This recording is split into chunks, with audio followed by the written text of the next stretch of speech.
kami dari kelompok 5. Baiklah, kali ini kita akan bahas tentang Organisasi Regional atau MEE Masyarakat Ekonomi Eropa. Selamat menyaksikan. Saya Muhammad Yuda Ajarsa. Saya akan membacakan pengertian organisasi regional dan logo bendera MEE. Halo teman-teman, perkenalkan nama saya Fiosa Renafdi Aziki dan di sini saya akan menjelaskan tentang latar belakang organisasi masyarakat ekonomi Eropa. Halo teman-teman, perkenalkan nama saya Delia Purnamasari. Di sini saya akan menjelaskan tentang ada berapakah anggota dari EPM. Halo teman-teman semua, perkenalkan nama saya Yola Rahayu. Di sini saya akan menjelaskan tujuan dari organisasi masyarakat ekonomi Eropa. Kenalkan, nama saya Zeska Nailaudini Salma akan menjelaskan tentang masyarakat ekonomi Eropa dalam sejarah dan berita. Halo semua, sebelum kita masuk kepada penjelasan inti dari materi organisasi masyarakat ekonomi Eropa yaitu MEE, di sini kita akan menyajikan beberapa gambar dan informasi penting terkait dengan MEE. Kalian lihat, gambar di atas merupakan gedung atau pusat dari organisasi masyarakat ekonomi Eropa. Tempat ini biasa dijadikan sebagai perkumpulan negara-negara yang tergabung dalam masyarakat ekonomi Eropa atau disebut dengan MEE. Nah, gambar selanjutnya merupakan peta dari organisasi masyarakat ekonomi Eropa. Kemudian, rapat pertemuan antar negara-negara yang tergabung dalam masyarakat ekonomi Eropa. Nah, gambar yang terakhir ini merupakan lambang bendera negara masing-masing yang masuk ke dalam organisasi MEE.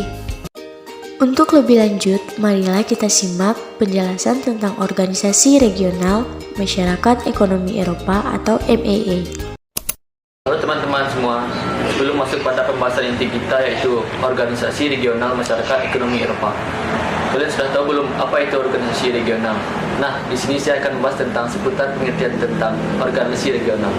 Organisasi regional adalah organisasi internasional yang beranggotakan beberapa negara dan menyangkut permasalahan geopolitik yang operasinya tidak memandang batas negara-negara bangsa.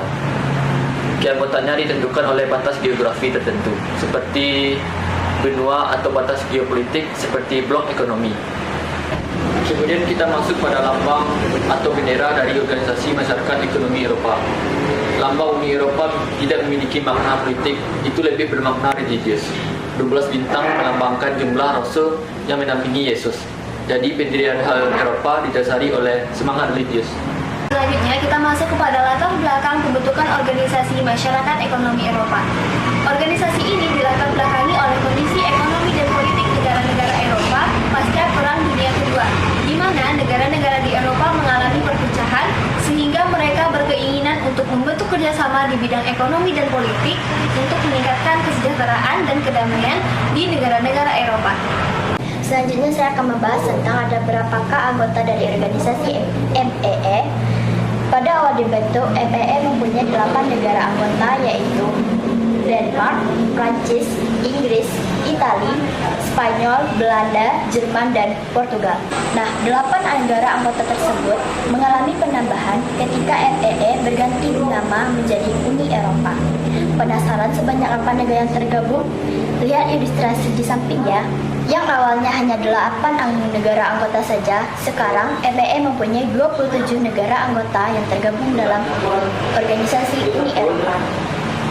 Nah, ada negara yang awalnya bergabung tapi memutuskan untuk keluar dari organisasi ini. Negara tersebut adalah Inggris.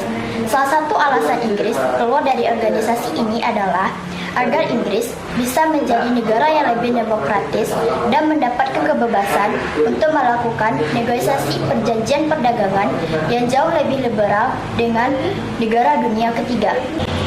Oke teman-teman semua, kali ini kita masuk pada tujuan organisasi masyarakat ekonomi Eropa. Tujuannya yang pertama yaitu menciptakan kerjasama dalam bidang ekonomi, di mana pada saat itu negara-negara Eropa sangat merasakan dampak yang cukup merugikan dalam berbagai aspek, salah satunya yaitu aspek ekonomi. Maka dengan adanya kerjasama di bidang ekonomi dapat mengembalikan keseimbangan perekonomian negara tersebut. Tujuan yang kedua yaitu menciptakan perdagangan bebas, dan meningkatkan pertumbuhan ekonomi. Maksudnya di sini yaitu dengan adanya kegiatan impor, ekspor, dan bea cukai dapat menambah devisa negara tersebut dan juga dapat mengatasi inflasi yang sempat terjadi di negara-negara Eropa. Nah, sekian dari tujuan Masyarakat Ekonomi Eropa. Masyarakat Ekonomi Eropa dalam berita. Pemerintah Masyarakat Ekonomi Eropa yang diwakili oleh Mr. Pascalemi yang ikut menandatangani naskah dokumen memorandum keuangan antara Republik Indonesia dengan Masyarakat Ekonomi Eropa dalam proyek air tanah Buleleng dan Karangasem di Bali. Program Masyarakat Ekonomi Eropa. Yang pertama, membangun common market. Yang kedua, penghapusan hambatan-hambatan non-tarif. Yang ketiga, melakukan perjanjian multi-fiber agreement. MEE berawal dari Prancis dan Jerman Barat yang ingin melakukan kerjasama dalam industri baja dan batu bara pada tahun 1950. Keinginan tersebut dilakukan dengan penandatanganan ESCS yang diikuti oleh 6 negara dengan nama The Sixtet. The Sixtet dilakukan untuk melakukan kerjasama ekonomi dengan berbagai negara. 9 negara sangat menyetujui dan sangat setuju dengan program The Sixtet tersebut dalam perdagangan, industri, dan ekonomi. MEE resmi terbentuk pada tanggal 25 Maret 1957 yang diakui oleh 15 negara pada tahun 1957 dalam Perjanjian Roma diusulkan oleh Henry Spaak. Dalam perkembangannya, MEE berubah menjadi Uni Eropa yang kita kenal pada tahun 1994. Negara pendirinya adalah Belgia, Prancis, Italia, Luxembourg, Belanda, dan Jerman Barat. Berita tadi sekaligus penutup dalam perjumpaan kita kali ini. Kami dari kelompok 5 mengucapkan terima kasih dan Assalamualaikum warahmatullahi wabarakatuh.